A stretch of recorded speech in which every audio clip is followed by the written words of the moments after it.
The Church on Ruby Road, the Doctor Who Christmas special of 2023. Well, this special, even though it was only 55 minutes long, had way too much crammed into it as far as the story goes. So, if you want to skip the recap and go straight to the review, there is a bookmark for that. Feel free to do that. Otherwise, here we go with the recap. The episode begins with a narration by Ncuti Gatwa while we watch a cloaked figure carrying a baby walking toward a church at night on Christmas Eve. The cloaked woman leaves the baby on the doorstep and leaves, and a priest or a minister opens the door, finds the baby in the snow, and takes the baby inside. The child is named Ruby, after the place where the child was found, which was apparently Ruby Road, and nobody knew who the mother was until that night a time traveler came to call, a time traveler known as the Doctor. Almost 19 years later, we see Ruby getting interviewed for a television show where they are trying to find her birth parents. We find out that Ruby was adopted by the foster mother that she was placed with after she was found in the snow. Apparently the woman's name is Carla, and they make a big deal about Ruby being comfortable with the use of the word foundling. During the interview, we see little hands moving things around on the set and setting up accidents, and there's a sound like a sinister laughter that's being picked up on the audio.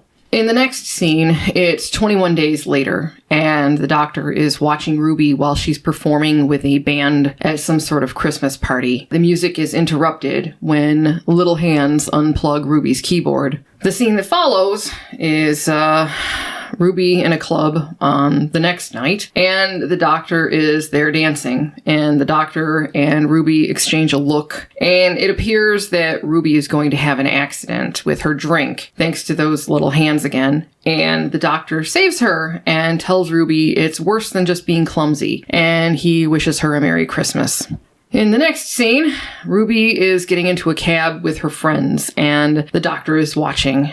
And the cab stops at a red light, and there's a huge snowman decoration hanging from a building above the cab, and we see little hands unbolting the snowman, and the Doctor sees the snowman starting to pull away from the building, and he uses the sonic screwdriver to change the traffic light to green in order to get the cab out of danger. Changing the light led to a woman with a baby carriage crossing under the snowman, and the Doctor runs over to save the woman and the baby carriage, and the snowman's head falls on the Doctor, but the Doctor is okay. And it turns out that the carriage doesn't actually have a baby in it. It was actually filled with the woman's groceries. A cop was standing nearby and saw the whole thing, and he runs over and tries to ask the Doctor questions for an incident report. But the Doctor manages to distract the officer by saying that the sonic screwdriver detected a 2-carat diamond in the guy's pocket. And the Doctor proceeds to tell the cop that the cop's girlfriend will accept his marriage proposal, and that one of the things she loves about him is that he didn't wait until the after Christmas sales to buy her a ring because he just couldn't wait.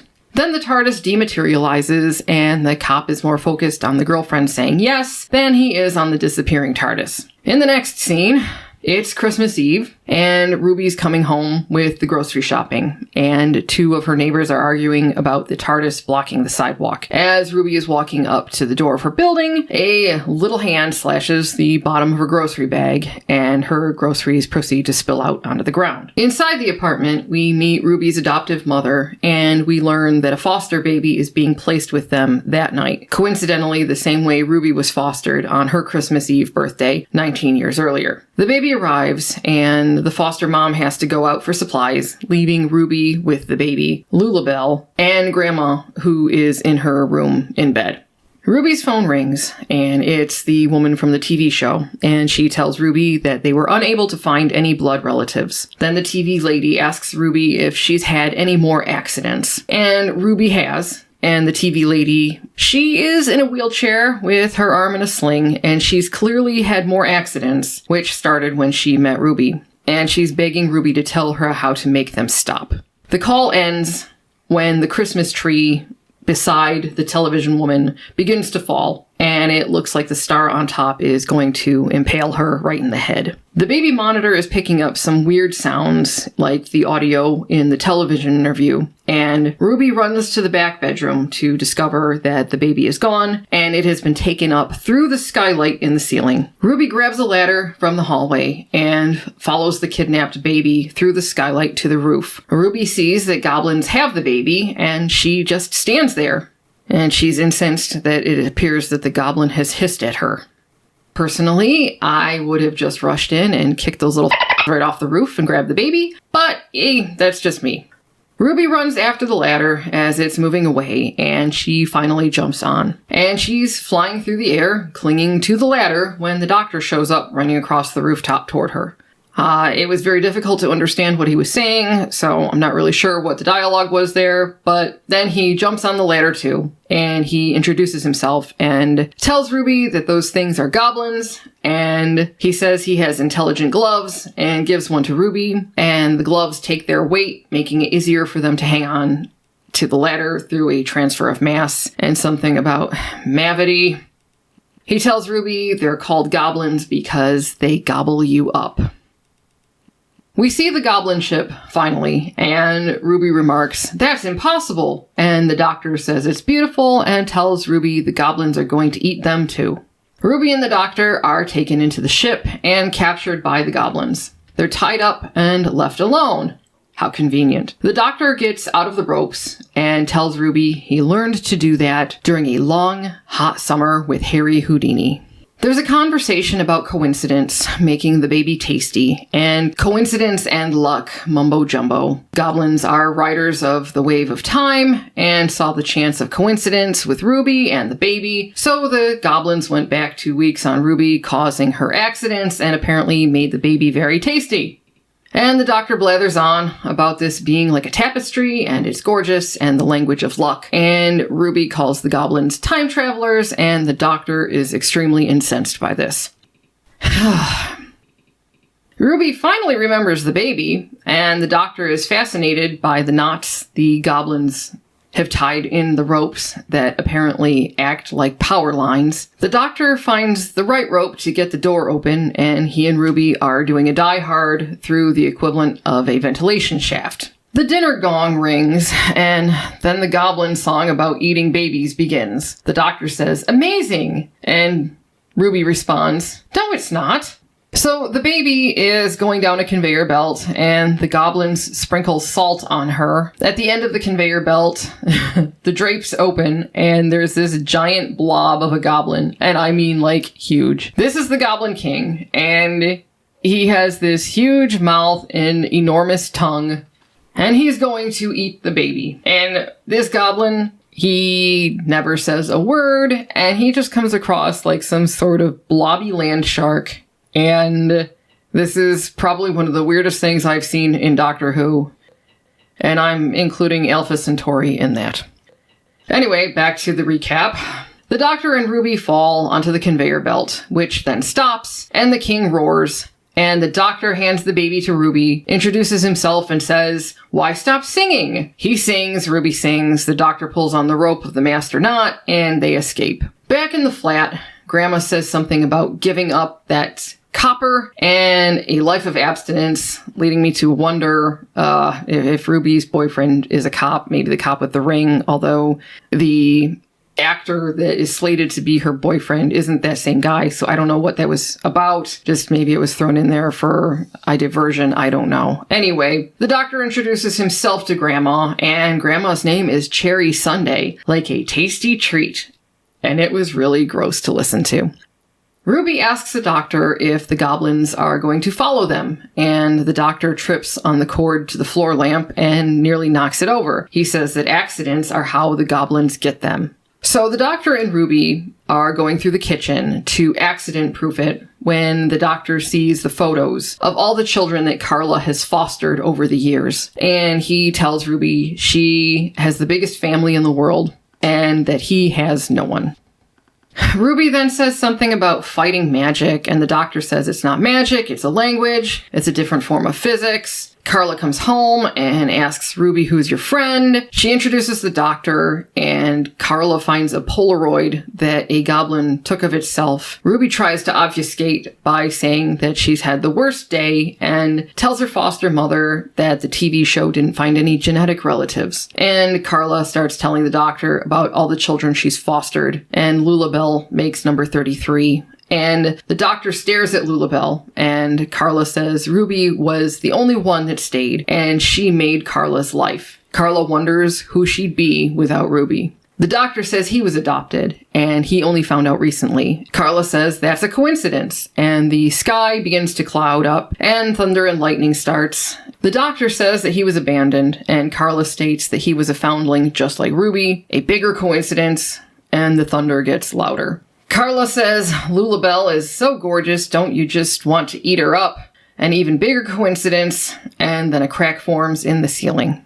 To make an already too long story shorter, the goblins cracked the timeline. Ruby has disappeared. Carla is a miserable woman because apparently that's who she is without Ruby. The doctor figures out that the goblins have gone back in time to eat Ruby. He goes back to the day she was born and left on the church doorstep, and the goblins are trying to steal her. So the doctor uses the intelligent gloves to grab the rope ladder and to pull the goblin ship down onto the church's steeple, impaling the goblin king. And then the goblin ship just disappears and baby Ruby falls from the sky. The doctor catches her, and the doctor places Ruby on the doorstep for the priest to find, and the doctor sees Ruby's mother walking away, and the priest opens the door and takes Ruby inside, and the timeline has been restored.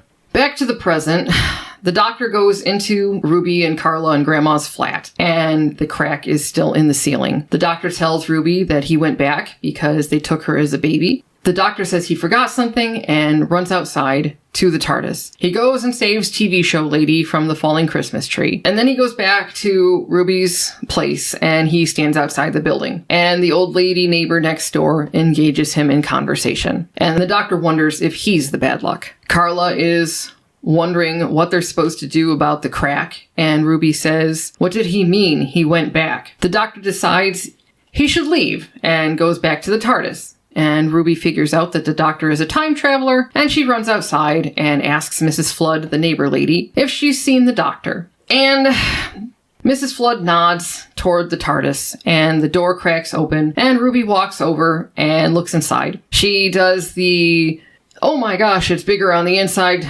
shock maneuver. Walks around the TARDIS, looks around. Mrs. Flood wishes Ruby good luck, and Ruby goes inside and sees the doctor standing there and says, "Who are you?" And the doctor says, "I'm the doctor." The TARDIS dematerializes. The other neighbor walks up to Mrs. Flood asking if she saw what just happened. And she says, "Merry Christmas, Abdul. Stop making such a fuss." And she looks at the camera and says, "Never seen a TARDIS before," and winks. So Ruby just gets in the TARDIS and leaves, and Carla and Grandma and the foster baby are there to just apparently deal with the crack in the ceiling that's letting a big draft through their one and only rent control left unit in that building. Isn't that nice? The end. Well, this could have been worse, but it certainly wasn't what I expected from Russell Davies. I mean, at this point, I guess it's weird to say that I expected better than this, but even just the pacing of the story was off. He tried to cram too much into this one episode as far as trying to fill us in on Ruby's background and what was going on with her. The doctor was barely in it until about halfway through. What Russell Davies was trying to establish with Ruby's background story was all so that he could create this parallel with the timeless child, or whatever the hell that crap was called. That replacement of the doctor's origin. It was all so that they could have that shared foundling background. So all this is going forward is going to be every time Ruby and the so-called doctor are together, this is all just to reinforce the timeless child.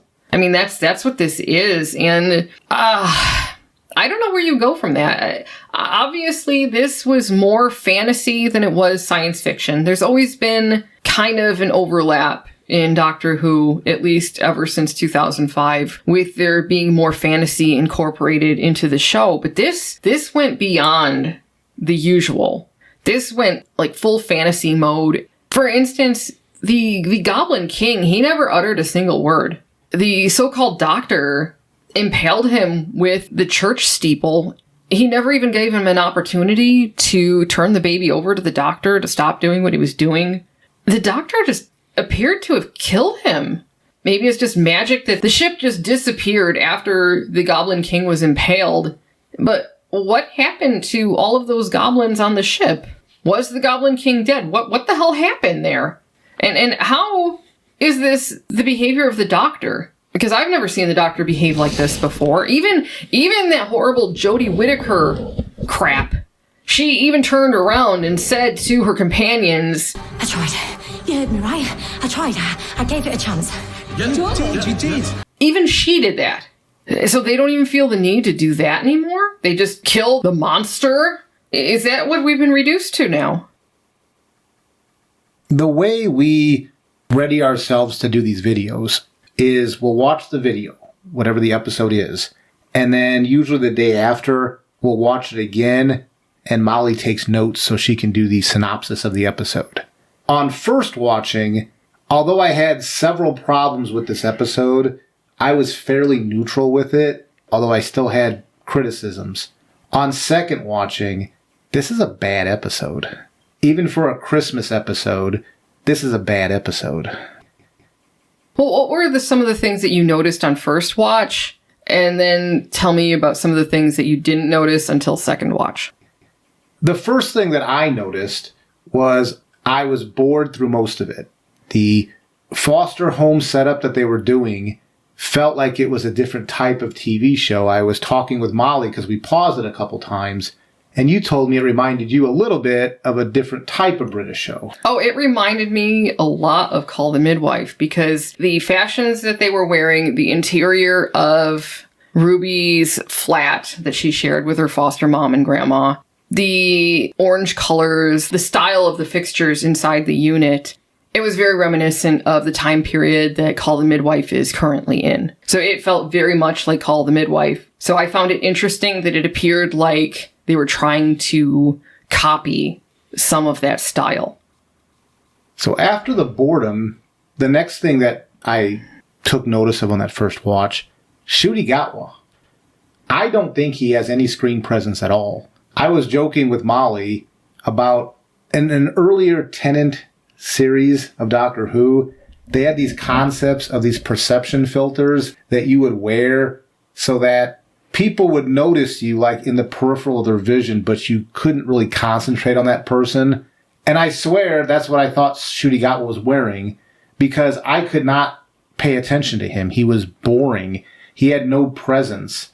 And it was really hammered home in a scene where after they got the baby back from the goblins and they had the baby back in the crib, and Ruby and Ncuti Doctor were kind of bickering back and forth, and then the foster mom, well, adopted mom, I guess, of Ruby, Carla, approached, and they were kind of flim-flamming her on what was going on. The person in that scene with the most screen presence was Carla. And it felt like Carla could have been the doctor, and Millie and Ncuti could have been the companions. And perhaps that would have worked in the setup. And that goes back to when Jodie Whittaker was the doctor, and they introduced Dr. Joe. And Dr. Joe had a presence to her that I'm like, I'd like to see that doctor a little bit more. I mean, I'm not on board with the Timeless Children, but if you're going to do it anyway, could we see Dr. Joe? Because when Jodie Whittaker was in the same scene with Dr. Joe, she got overshadowed by Dr. Joe's presence. And Carla overshadowed Ncuti Gatwa and Millie. Millie being a companion, that's fine. Not okay overshadowing Ncuti Gatwa. So that was the next thing that bothered me through the whole episode, is Ncuti Gatwa has no screen presence. He could be in the center of the frame, but I don't care. There's nothing engaging about the way he talks or the way he stands or anything about the way it's shot that leads me to want to listen to this man as being the smartest man in the room. And you mentioned this in your synopsis. Molly and I normally don't turn on subtitles. I'm of the older generation where I personally think subtitles ruin the experience for me, because sometimes they'll add something to the subtitles, like who's talking, and maybe we're not supposed to know yet. So I find subtitles to be spoilers. So I usually don't use them. I was having a bear of a time understanding Ncuti Gatwa at times. I don't know if it was his accent. I don't know if it was bad audio editing, because there were times I had trouble understanding Millie Gibson too. Although Millie, I didn't have nearly the trouble I had that I did with Ncuti Gatwa. But when Ncuti Gatwa was with the Goblin King, and yes, he started singing back to the goblins. When Ncuti was singing, I understood every word he was saying. But when he was talking, it was like this mumbly thing. Maybe that facilitated me not wanting to pay attention to him. But when Ncuti Gatwa was on the screen, I was bored. The most interesting character for me of this whole episode was also the best actor in the whole show, and that was the one who played Carla, the foster/adopted mother. So on first viewing, those are the things that stood out to me. Was Ncuti Gatwa had no presence, and it was boring. This was too long. It was at 55 minutes. It felt like it was 2 hours. It was long and boring. And Molly, you did a good job trying to give some sort of coherence to what these actions were, because it really was this happened, and this happened, and then this happened, and this happened, and this happened. It was just a set of things that happened, and very few of it felt like they were tied together in a way that felt cohesive to me. There was a little bit of cohesion, but not a lot. So for me, on first watch, if I had to give impressions of first watch, that would be the initial. And then, like I said, on second watch, a lot of problems came up on second watch. For me, the pacing of this episode was off. As I said, it seemed like they tried to cram too much into the plot in this episode. Not only that, but in scenes where it felt like the pace should have slowed down a little bit to build some tension, they had the Carol of the Bells playing while Ncuti Gatwa was trying to rescue baby Ruby from the goblins. That whole scene seemed to take only just a few minutes. Like, maybe 3, 5 at the most. I mean, it was really short. And the Carol of the Bells playing actually made that feel like it was even shorter because of the fast pace of the music.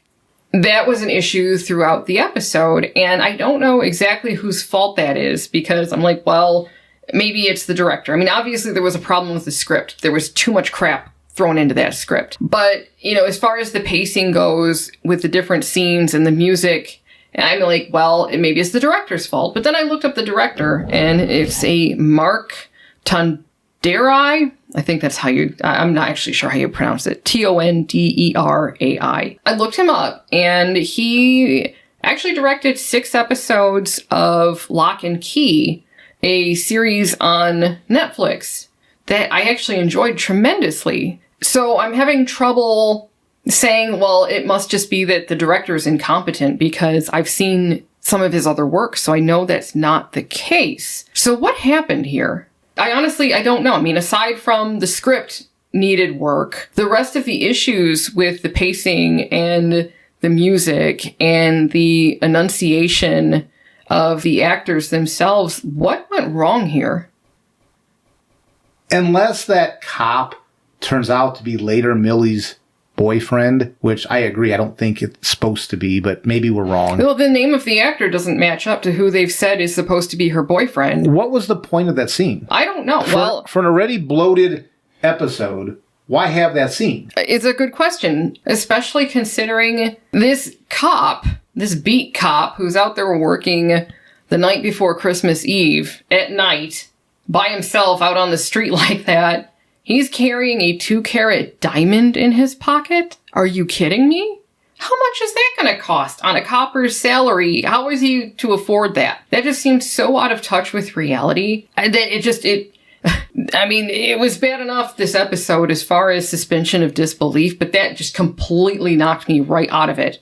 I guess just being a woman and knowing the cost of jewelry like that, I'm like, there's no way that cop is running around like that with a 2-carat diamond in his pocket that he purchased. Oh, okay. Well, we were doing some quick math because I am not an expert at this topic, but I thought the saying was when you buy an engagement ring, it's supposed to be a month of your salary. So if that's true, and this was a 1.5 carat diamond. No, it was a 2-carat diamond. So we were talking, it's probably not important to go into the math we were doing, but we were trying to figure out how much this cop would have had to make if the 1 month salary for an engagement ring applied. We were thinking, you know what? The people in the UK, they really get paid well. I don't know anyone who has a 2-carat diamond. It's like, are you kidding me? And a copper is buying this? Are you really? Oh, okay. And it's not like this was like a chief inspector or somebody who might be making an upper end of some money. It was just a beat cop. And the other thing about that was that it was practically a Sherlock kind of moment, because the doctor was talking about how, she's going to say yes, and these are the reasons why she's going to say yes. And he figured out that it was probably a woman that this cop was going to be proposing to, because I can't remember what the statistic was, but some percentage of women choose diamonds. And it's just like, I don't know. I guess now's a good time to get into the DEI portion of the critique. And it really wasn't that bad as far as being in your face, because I don't have a problem with diversity. I have a problem with people getting in your face about it, like spouting statistics about, well, it's probably a woman because this percentage of women choose diamonds. And it's like, what the hell is this? Is this some sort of like oral report that you're giving me in the middle of this television show that's supposed to entertain me? Is this like a public service announcement that, well, it must be a woman because this percentage of women pick diamonds for their engagement rings? Like, what the hell? Especially after they just said it's a 2-carat diamond. Okay. Like, what planet do these people live on? And I guess that's what bothers me most of all, is that they get something so wrong as far as the size of the diamond a cop is going to be able to afford. And then they give you statistics. Well, it must be a woman because this is the percentage of women who select diamonds. Like, what's more important here? Like, you just really completely are out of touch with what average people can afford. And then you're like trying to educate us on this other thing. And it's like, I'm not sure that we're really the ones who needed that information. I think people of the upper classes need to understand how poorly the underclasses are doing. I think that's far more important right now as far as understanding how to make society better. I'm not going to go any further down that road, but that really irked me when they did that. For a scene that didn't even need to be there. Yeah, it didn't even need to be in the show. Like, why? Other than the education part.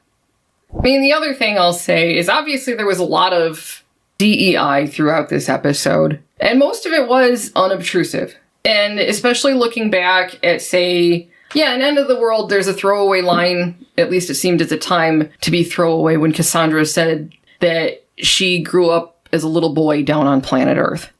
So things like that did exist back in 2005.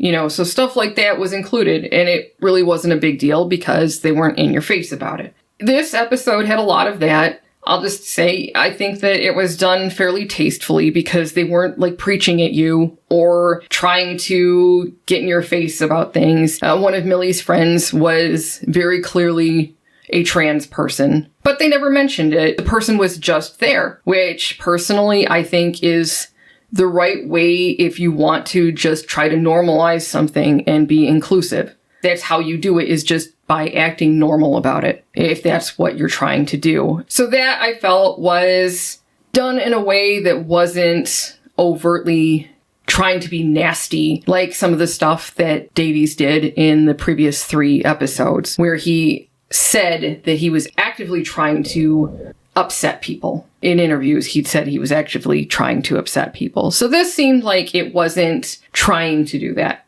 So at least I will give it that. And I think that people probably were surprised to find that Ruby was adopted by a black woman.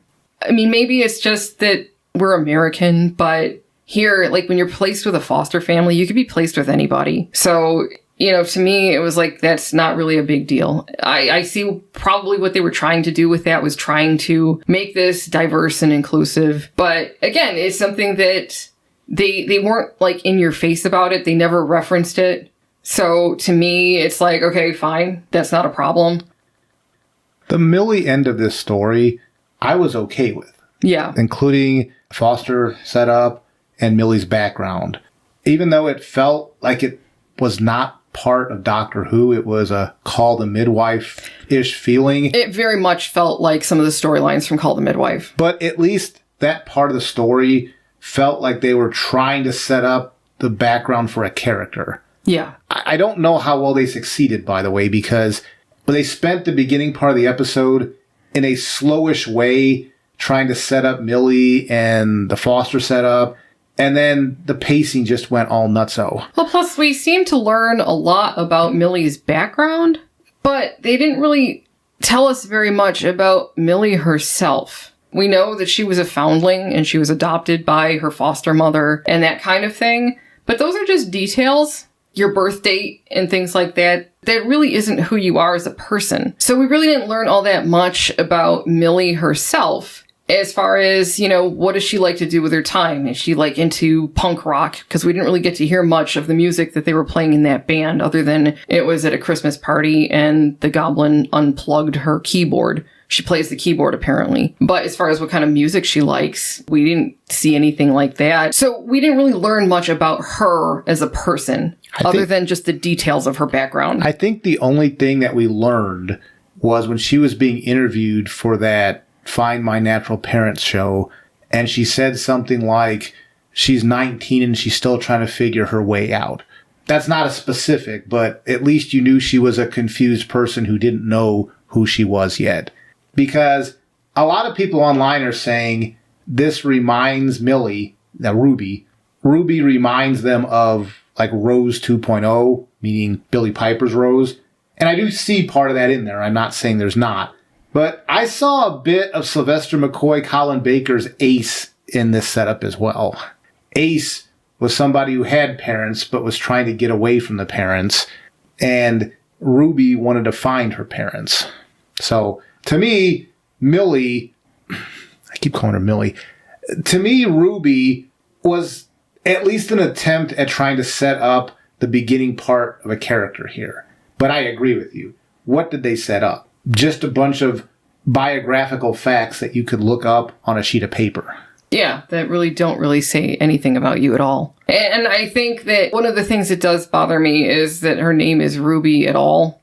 Because Ruby is a color like red, like a rose. They're the same color. Mm-hmm. I mean, all right, they're not exactly the same color from an art perspective, but they're shades of red. They're both shades of red. So, I mean, that just seems a little bit strange that Russell Davies would start out with this companion, and instead of her name being Rose, it's Ruby. Just, I don't know, is Crimson going to be next? Scarlet after that? I mean, seriously? But, you know, whatever.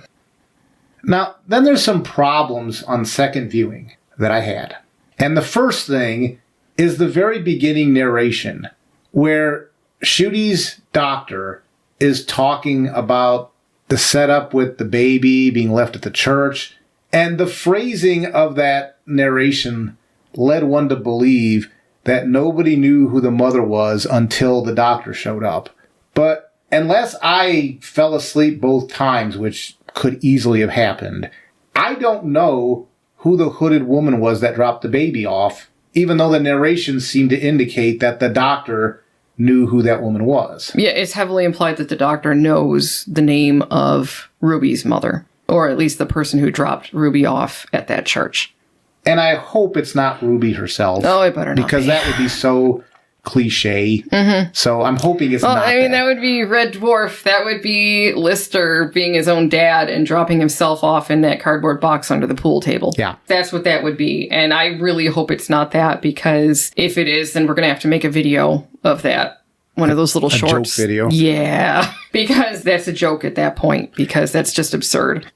And then another thing that bothered me on second viewing is when Ruby was being interviewed on that show, wanting to find her natural parents. And then later she got that phone call and was told that they couldn't find any connections at all. So, again, Molly and I talked because Molly likes to play the ancestral game. And so she's got this big family tree she likes to show me once in a while of what side of what family is doing what based on, what came back from you use Ancestry, right? Ancestry.com. Yeah, I did the whole Ancestry thing.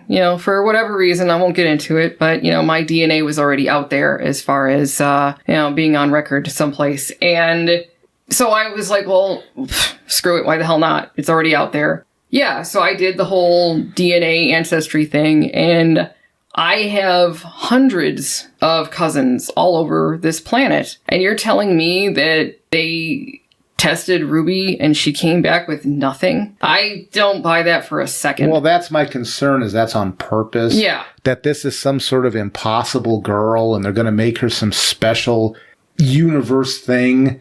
And I'm hoping that's wrong. I'm hoping this is just kind of sloppy writing.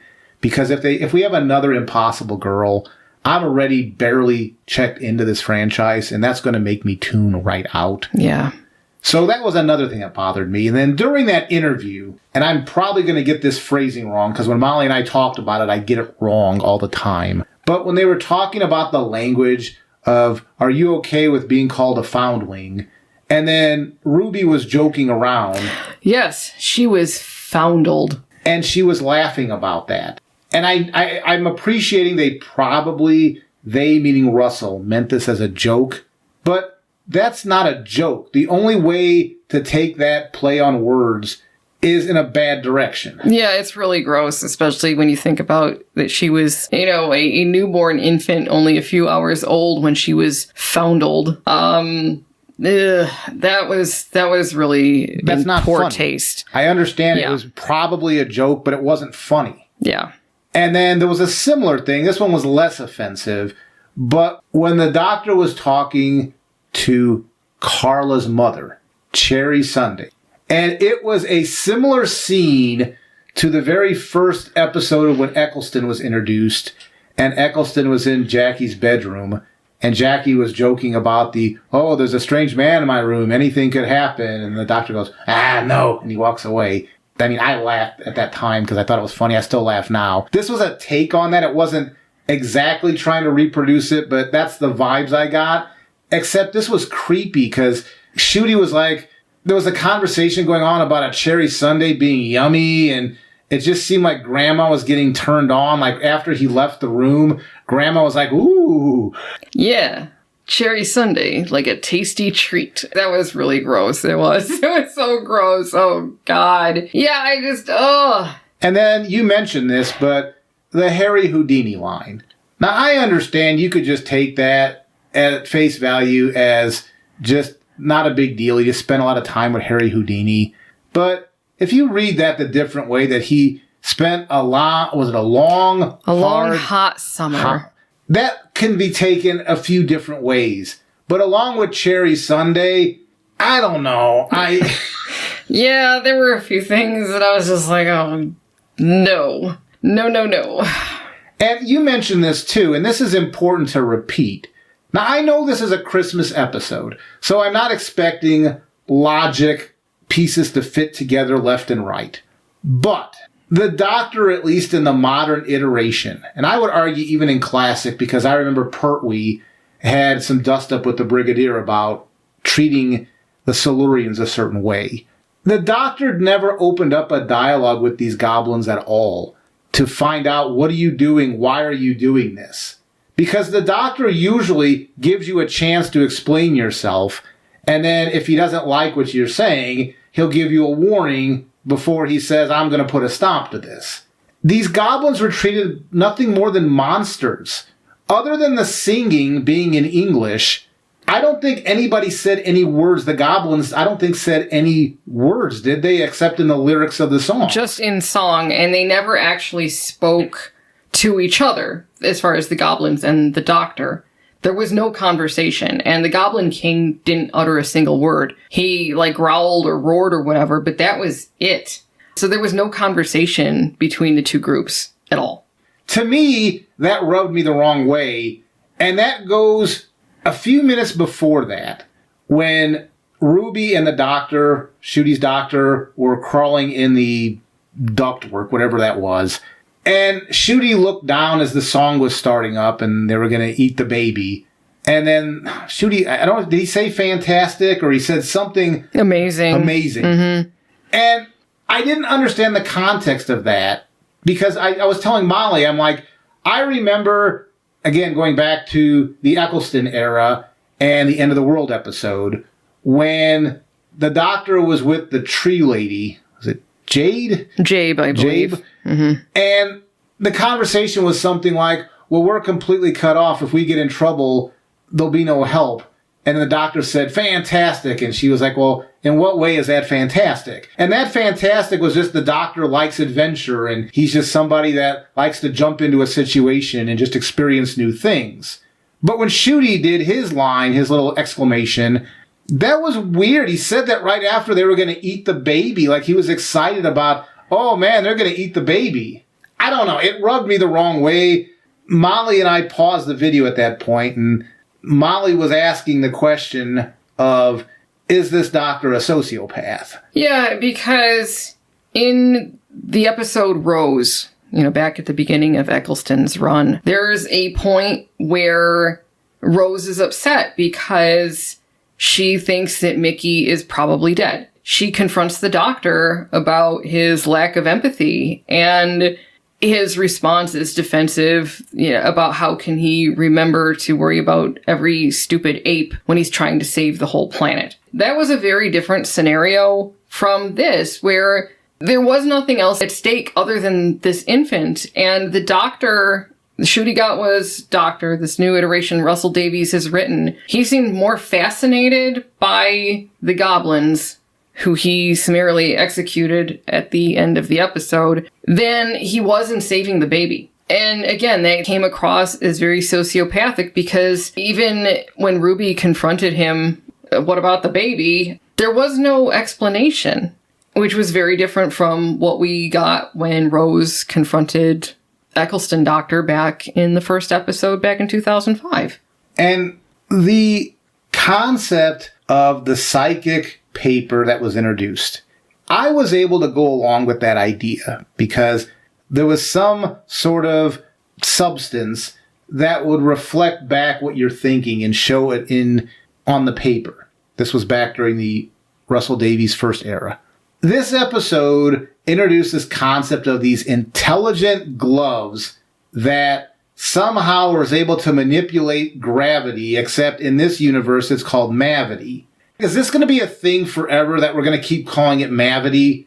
And if so, is this a sign to all of us that this is that alternate license? And so the way you know if you're in the alternate license is if Isaac Newton, first of all, is he hot? And second of all, did he Mavity or gravity? Which is it? Is that how you know if you're in the alternate licensed universe? But the concept of these intelligent gloves was stupid. I mean, I couldn't suspend disbelief. It was so stupid. And then when he was pulling that goblin ship down at the end, the way he was doing it, it looked ridiculous. I mean, on another channel, they pointed out the illogical nature of the gloves being able to pull down the weight of the ship, but he's yanking on this wooden runged rope ladder to pull the ship down. Like, how did that not snap? Yeah. And the other thing I want to say about these gloves is, I'm just going to say this from a female perspective, from my heterosexual female fashion sense. I'm just going to say these were shitty gloves. Like, they were just those knit kind of polyester crap gloves, real cheap. You can buy them at like Dollar Tree. And they weren't nice gloves. They were like the cheapest polyester knit gloves you could find. The kind that you put on and you can actually see through the material because it's so crap. And those were the gloves that he made into his intelligent gloves. Like, where did they find these gloves? They couldn't even put together a nice pair of gloves seriously, this is the best they could do. This, like, from what I understand, the one interview we saw with Russell Davies, he was talking about how Disney was giving them more money than he had previously to do Doctor Who. So where the hell did that money go if he's out there buying dollar store gloves? I just thought the concept was, I could not suspend disbelief. His explanation, because he invented them, by the way. It's not like he found these magic gauntlets somewhere. He said he invented these things. Which then, of course, my question is, how long has it been from the giggle to this episode? Was he working on these? I mean, he only existed in that bi-generation since the giggle, and it was at the end of the giggle. So, I mean, I guess we could assume Tennant started inventing these. I don't know. Again, how much time has passed? Where is this actually in the 15th Doctor's timeline? For all we know, this is before he was pulled back through the previous Doctor. I mean, again, it's so convoluted now, it's hard to say because it's not linear. So who knows? As I said, the gloves, could you have picked out less crappy gloves? If suspension of disbelief, people, at least make the gloves look good if I'm supposed to believe that these magic gloves are going to pull this ship out of the sky. And I think that's just Christmas episode and everything. I could not get into the groove of watching this episode. The pacing was so far off. Ncuti Gatwa had no presence of any consequence at all. And honestly, I don't understand why Ruby was introduced in this episode. I understand the name of the episode and so forth. But what is the incentive to watch the proper series now? We've already seen the first episode with Ncuti's doctor, and we've been introduced to the new companion. Yeah, so we already know where this is going.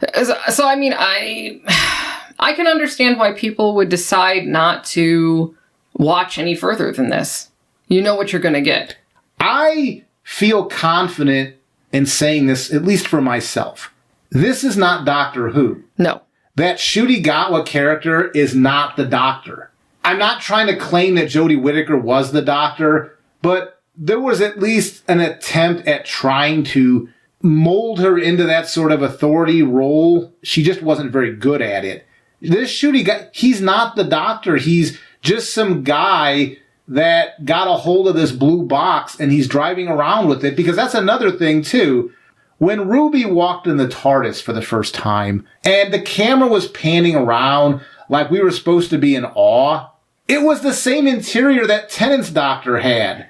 So I don't understand why they made this interior the 14th Doctor's interior. We've already seen this. We've been on 3 journeys with this interior. Yeah, there was no surprise. It was nothing special.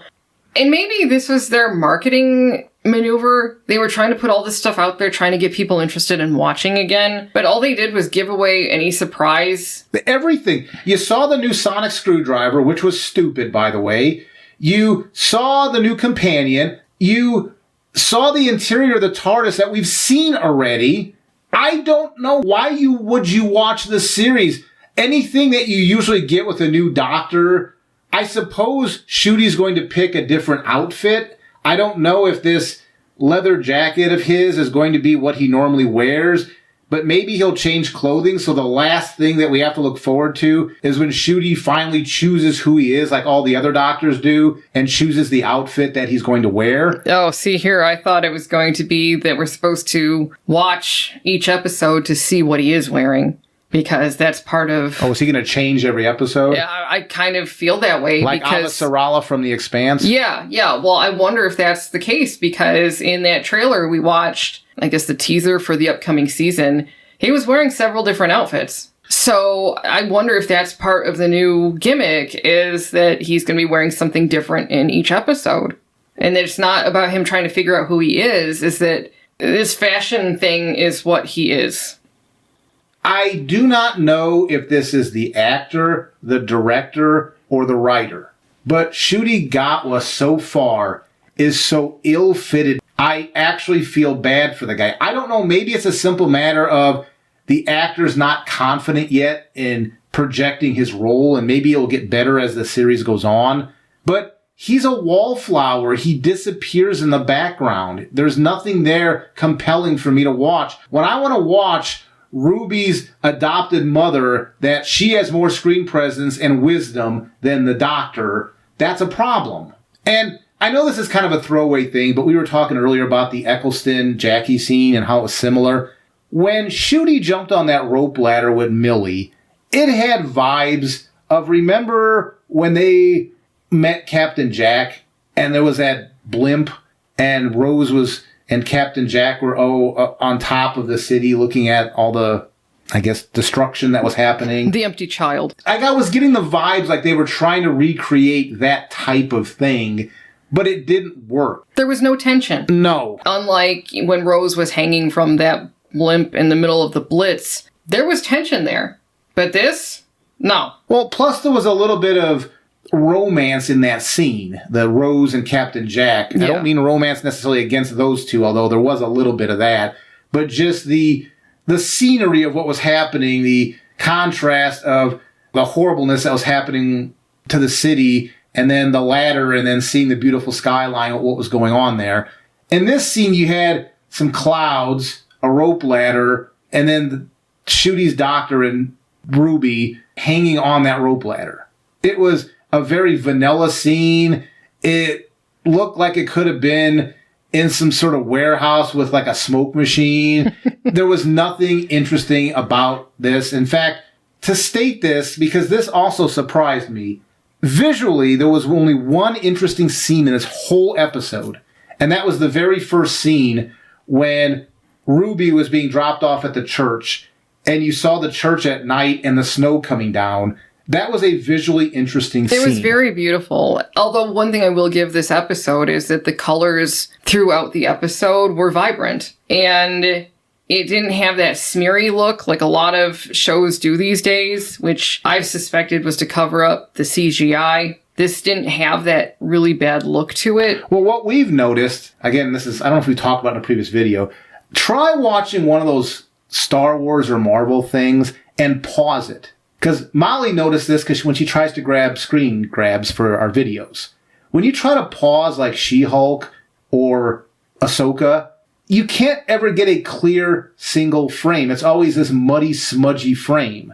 However, when we were pausing the video for this Doctor Who episode, we were getting clean, clear, it was crystal clear. Mm-hmm. It was very crisp. That was a nice change. It was really nice seeing colors again and having a clear picture. So for as much as I felt that the audio was crap, the picture itself was gorgeous. Well, the coloring was, and it wasn't blurry when you paused it. I just didn't find any of the blocking or any of the... Well, the cinematography left a lot to be desired. Except for that church scene, it was very boring to watch the cinematography. There was nothing interesting going on. Well, like in that one scene at the end when the doctor was coming up the stairs heading back into the flat of Millie, or now you've got me doing it, of Ruby and her adopted family. And the doctor's coming up the stairs and he puts his hand on the banister. And the camera, the camera kind of zoomed in on his hand and lingered. And it's like, why? Like, what was the purpose of that? That seemed like a really bizarre choice to me. You know, so there were things like that, problems with the cinematography. But for all we know, maybe in a future episode they're going to come back to this and that's going to mean something. But I just kind of doubt it. It just, like you're saying, it just seems like it was an amateur thing. Like, why are you lingering on something as mundane as Ncuti holding on to that? Yeah. So that seems strange. So I did not like this episode. On first watch, I probably would have given a shruggy shoulder, like, this wasn't good, but it wasn't bad either. But on second watching, all the warts came out. This was a bad episode. There was way too much in it. They gave me no reason other than we will do it for the channel to want to watch, because I guess the series starts in the spring sometime. There's no reason to watch it. We already met the companion. We now know Ncuti. Why watch? They should have saved Millie, in my opinion. This episode, forget the story that was laid out, because it was Ruby-centered. But they needed to have an episode here, in my opinion, that showcased us learning about Ncuti Gatwa's doctor. And I would have saved the Ruby episode until the first episode of the proper season. And then you could have slowed things down, not like it is now with bad pacing. I mean, you could have allowed us to learn about the Ncuti Gatwa character and maybe learned about how he's going to, why I would want to watch him on camera. Because right now, I would rather watch Ruby, or I would rather go pick up Carla and let's take them along on a ride. Even Ruby's grandma had more screen presence than Ncuti Gatwa. And I don't understand that. I just do not. Ncuti Gatwa has been in a number of things. I don't understand. It's not like he's a noob to being on television. I mean, I think he was in that Barbie movie, and he was in some series, I think, on Netflix, wasn't he? Yeah, he was. How can you lack this much screen presence when you actually have experience? I don't understand. Well, again, it comes back to the writing and the direction. And trying to figure out where things really went wrong there. I don't know. I'm putting a lot of the blame on the writing, but I have to look at the director too, because again, presence in a scene, they should have directed that better. And like I said, I liked the other work that this director has done, so I'm just surprised that this, in my opinion, was so poor. Well, that's what I don't get. The writer is Russell Davies, although he's lost a lot of shine since he was first announced for me. Yeah. The director, I didn't know, but you looked him up. He has experience. Ncuti Gatwa, I just mentioned, has experience. So where is this going wrong? Like, we have people involved that have done this before. So why is Ncuti Gatwa being overshadowed by the adopted mother? I don't know. I really don't know. When it comes together, it doesn't work. It just, I don't know. Again, but I guess maybe it's just priorities. Maybe the wrong things are being prioritized in the story and the episode is suffering for it. I mean, maybe it's as simple as that. I don't know. Because that scene that I mentioned when Ruby and Ncuti's doctor were trying to hide what was happening in the bedroom from Carla, and they were messing around, and I could see them as companions, and it might have been funny if they were companions. And then Carla was the doctor. And that's when I started shrugging, going, what the heck is this? She was the adult in the room. Correct. Yeah. Because I guess I feel like the doctor should be the adult in the room, not somebody else. And Ncuti Gatwa's doctor was not the adult in the room. Now, I'm not talking like that childlike behavior like Matt Smith would get. But then, if you snapped your finger, Matt Smith went from being a jokey to being, oh, this got super serious real fast. This is just Ncuti behaving like a child in some cases. Well, Ruby and the doctor, they were behaving like Carla was the authority figure in that particular scene. And again, that she's the adult in the room, and it wasn't the doctor, because even with the most childlike behavior that Matt Smith would engage in, it was clear that he was the authority in the room, even without him expressing even a single word, really. He could just stand there, and he had this quiet confidence in him like the Carla character did. For whatever reason, because again, Ncuti Gatwa's doctor was written to be trying to hide what was going on in that bedroom, even though nothing was going on in there, and bantering with Millie, they were acting like a pair of kids to Carla's parent. That was the writing. Russell Davies set that up. So again, it was Ncuti Gatwa being set up to fail in that scene by him being placed in a subordinate position to Carla as the foster mother, adopted mother in that scene. And I just want to make sure that everybody is very clear about this, because Molly mentioned it in her synopsis. The way it was explained when they were talking about this infant and how it echoed what Ruby was, and then that echoed what Ncuti Gatwa's timeless children doctor was. Every time you see Ruby on the screen, she is a reinforcement, a Russell T. Davies reinforcement, that the timeless children did happen. That's that coincidence that those goblins would be empowered by. So there is no undoing the timeless children if this is the true continuity of the Doctor Who universe. So I understand before this, they were really making it sure that the audience knew that this was a thing. What I'm saying is every moment that you see the Ruby companion based on this origin story, that you will be told every time Ruby's on the screen that the Timeless Children did happen. Period. Accept it. Because as long as that companion's on screen, her existence reminds you that that's a thing. Yeah. So, all in all, this episode had a lot of problems, and so far as it reinforced that Chibnall era garbage, and this version of the Doctor is unlike previous versions that we had gotten with Russell Davies, or even with Matt Smith or Peter Capaldi. Hell, even Jodie Whittaker stopped to make sure that she gave that Dalek a chance. And it was bizarre how the Doctor seemed to just exterminate the Goblin King and that group of goblins. Again, maybe because it's magic, they just disappeared and they just reappear someplace else. Because there were no guts or anything when that Goblin King was impaled. But the way they were portrayed were like mindless monsters. Yeah. And that's, I think, where our problem is coming from, fictional or not, is I don't remember the Doctor reducing creatures to just mindless monsters. He may not like them, he may fight them, but he doesn't reduce them to mindless monsters. Because even the Rachnos, he gave the Rachnos Queen a chance. Yeah, so again, this goes back to what the core values are of Doctor Who, and I just don't feel that this new version fulfills those core values. In fact, I find it to be the antithesis of those core values. This does not feel like the same show. It feels like some weird spin-off. It is. It's the Disney version of Doctor Who. The American Disney version. We all know what that means when Americans take something that's British and try to Americanize it. That's what this feels like. I have zero confidence in Ncuti Gatwa as the Doctor going forward. Yeah. I'm not saying that is his fault. Might be director, might be writer, might be all of them. But this episode just reinforced to me that I don't think they picked the right actor to play the Doctor. No, there was so much wrong with this that this isn't Doctor Who anymore.